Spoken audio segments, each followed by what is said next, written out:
thymus, quantum energy frequency transmission. I wanted to talk about, I'm like overwhelmed with shaky vibration right now, the thymus gland, and why I feel that it's really critical right now to observe that and observe that that's a space that you can sort of work on energetically to clear. And I'm going to tell you the story of how that came to me and how I've worked with it and that sort of thing so that I can sort of present to you a picture. So I was going through this journey of unlocking trauma, things, stored in my chakras to, release and progress on my path. And I found myself in meditation where I would be jarred out of meditation, like suddenly come out of it. And what I heard in my mind that jarred me out of it was my own voice speaking a phrase that was unemotional. It was without judgment. It was simply a phrase.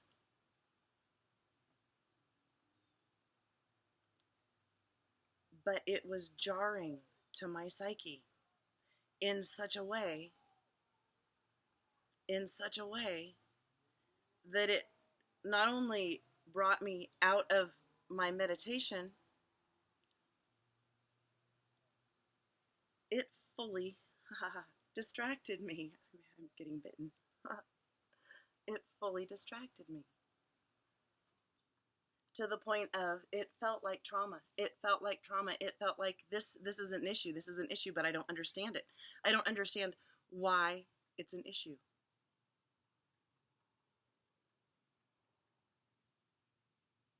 So after it had happened several times, I thought, okay, this has to be something that somebody has to be able to figure out, right? So I set the intention, I'm going to figure this out.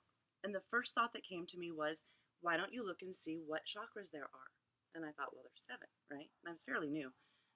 So I look it up and I'm like, oh, there's ear chakras and there's also this thing called a thymus chakra. What is that? And I got stuck on that one. I'm getting bitten. So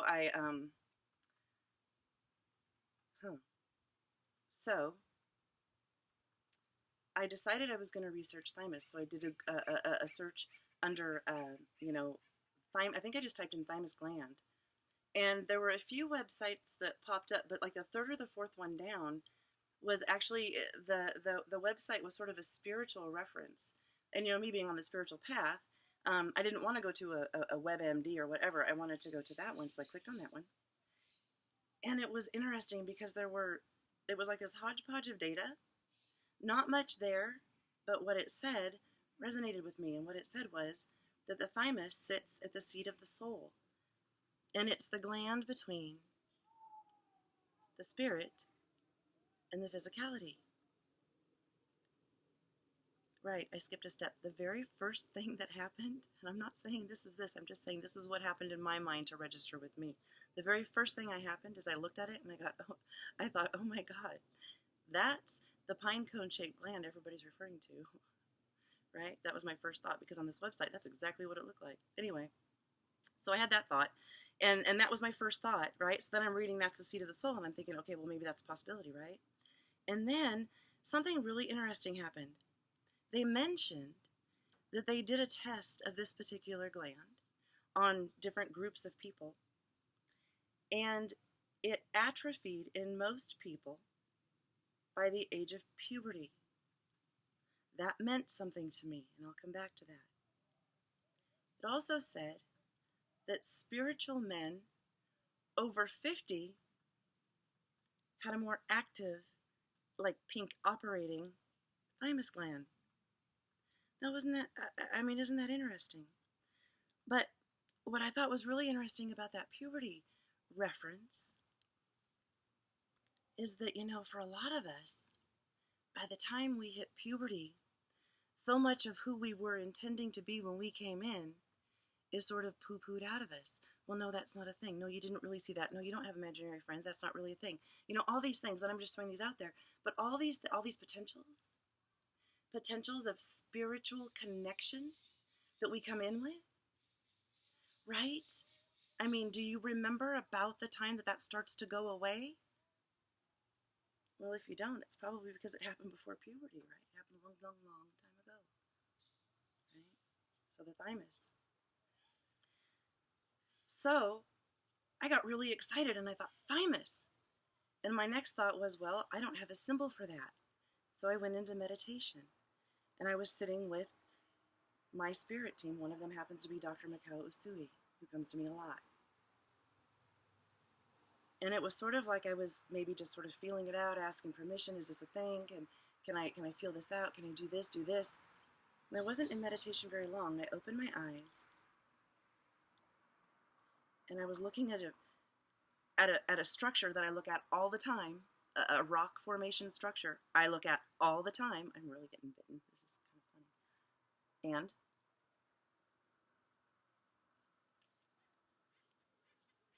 funny. And right there, carved in a space that I haven't seen since, was a symbol, was a Reiki symbol for the thymus gland. So I took it. I immediately went into meditation, and I put 2 fingers. I drew the symbol, said thymus 3 times. I put 2 fingers. The thymus sits so if you follow your collarbone in to here, and then you go down, there's like this sort of, well, for me, there's like this little bump here. And it just sort of sits right behind there. And I put 2 fingers there. Again, I drew the symbol, said thymus 3 times, put my fingers there, held them, went into meditation. And it was really interesting what I heard as sort of these blockages of tape recordings of all sorts of data that came from all sorts of places. I don't even know. I didn't even recognize it. Faces that came across that I don't even know if they were encounters. Like, I mean, I'm saying I could have been a baby in a stroller being pushed down the street, having in some way captured an image that for some reason was jarring to me that stayed and got layered in and layered in and layered in. I'm talking about those types of things that start really young, that start forming impressions that get stuck somewhere. And my understanding of that is that it's the thymus. So what I want to share with you is that symbol. The message that I'm getting in preparing and being ready to set this intention to, I'm channeling, to send out this thymus information is that it is for everyone. Everyone can do it. You do not have to have a special thing for this. It's universal. Anyone can. And this is how you can, I draw it in the air, so I just do this, and that's that. I'm going to show you that this is how it's drawn. You just go like this, a line down, a line over, and then a dot. So up, down, over, dot. Thymus, thymus, thymus. I'll spell that.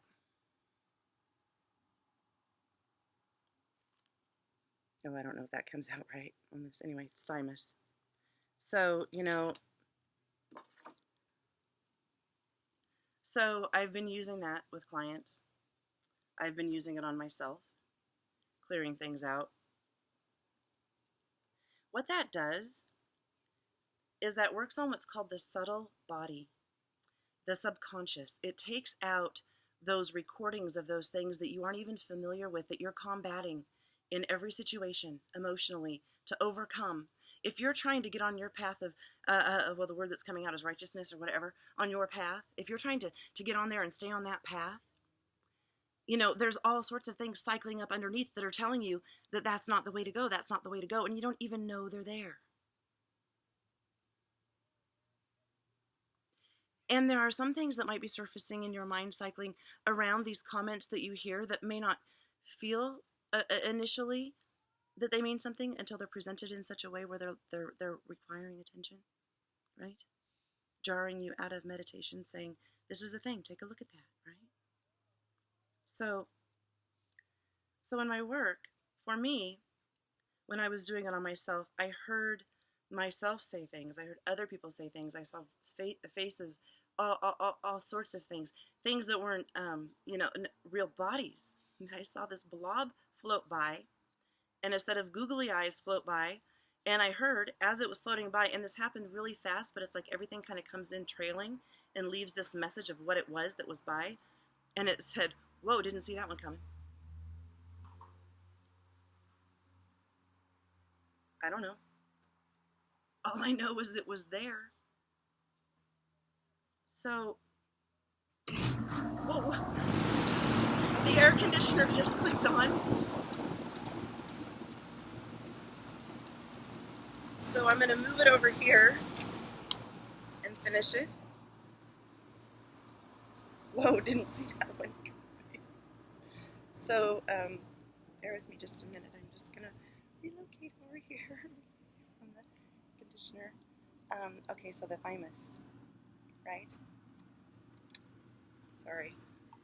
Let's see if I can get some light here. Okay, so, anyway, we don't always know what it is that is blocking our path. We don't always have immediate conscious awareness or access to it. I'm going to speak up in case you can't hear me. But I'm telling you that in my personal experience, there's a way to tap in and unlock and let go of a lot of that. And that's through this energetic opening, unlocking of, releasing of the data that you no longer require for your existence or your experience to be released from the thymus gland. I hope you found this useful.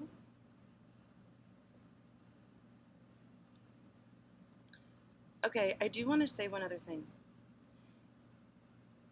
Anytime I go with the intention to release things from me, I always call in Archangel Michael for his protection, for his mighty sword to cut off those attachments and quantum entanglements. I do that every day anyway, many times a day, but it's a good practice, at least if you believe in that, you know? Or you could maybe ask whoever, your spirit team, to kind of look over you as you go through that and let all that go, right? And you don't even have to observe it. So my experience with the thymus too is if you draw the symbol, say thymus, and just sort of relax, it'll still do its thing, right? It's still going to release. My experience is if you put your fingers there, then you'll experience the release with it. Like you'll have a conscious awareness of what it is you're letting go of. For me, I found that useful, right? For me, it's that extra awareness that you get. It's like, oh, okay, I understand quite a bit about me from that piece of data.